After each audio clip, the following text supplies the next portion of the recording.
Hey guys, Trey here from Lost State Recordings. Just want to do a video introducing Hank from Hank's Music Exchange. This is an awesome guitar shop here in Portland that I frequent pretty often, and just wanted to introduce Hank and kind of get some backstory on him. So, Hank, what got you into buying some used gear and like flipping it and starting this whole shop? So Hank's Music Exchange started January 1st of 2021. Before that, I was working at a shop called Old Town Music, and I had worked there since 1997.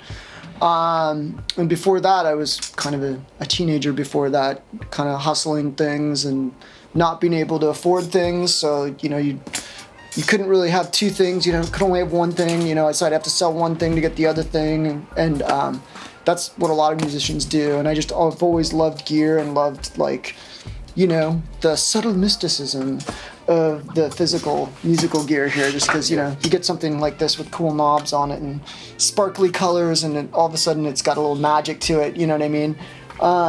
And so I always like that, and, that's one of my secrets of having a place like this is, where can we hide little magic in things, either by just finding random things, like if somebody's like, I've got all this weird African rhythm stuff, I'd be like, yeah, let's put that in a box and sell them for like $6 a piece, and just make everything affordable so that anybody can afford some of this gear, and swap with people constantly so that our inventory is consistently churning, and then it makes it accessible if you're able to trade with people, which is, I think, super fun. Yeah, that's one of the things I noticed about you is that you're moving gear constantly. You always have new stuff in, it seems, every week. And that's one of the things I really liked about this place is that you also do really good deals on stuff because you're just trying to move it. So I feel like the more you're just moving stuff, the more people will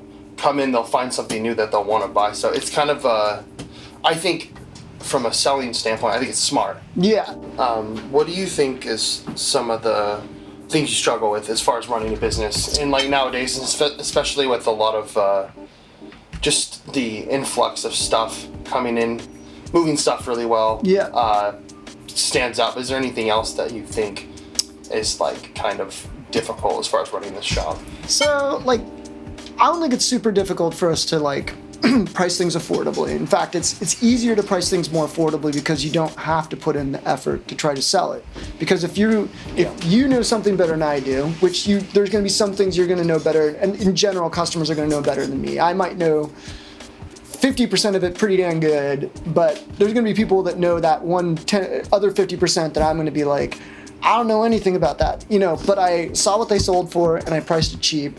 And if you're like, holy shit, you're selling that for this much? There's times you've done that where I'm like, only $150 for that? I'm like, that's like a $300 pedal. Yeah, I mean, it might be a $300 pedal new, and there's people that are happy to spend $300 on it new, but then we're just like, man, we got a lot of stuff in here, and let's put $150. And also, it's kind of more fun to have things be a deal than to be like if we put $225 on it, you'd be like, okay, it's cheaper than it is new, but isn't $150 kind of more fun? And it's kind of fun to get everybody excited, and I don't know, it makes it more fun. And if it's more fun, we're gonna make sales. And other shops being in town, we have a lot of good shops in Portland. I mean, you go to honestly any city in the world, and it's kind of per capita music shop to public, how many people are in the city ratio.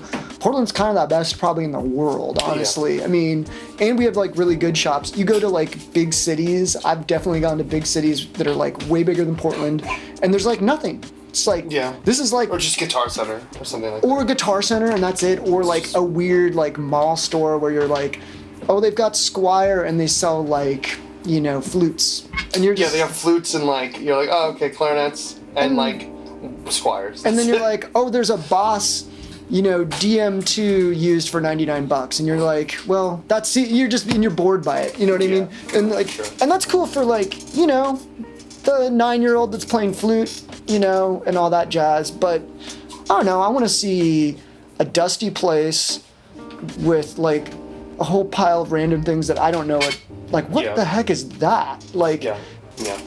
So which out of here, what's your favorite pedal that you've been digging in your shop lately?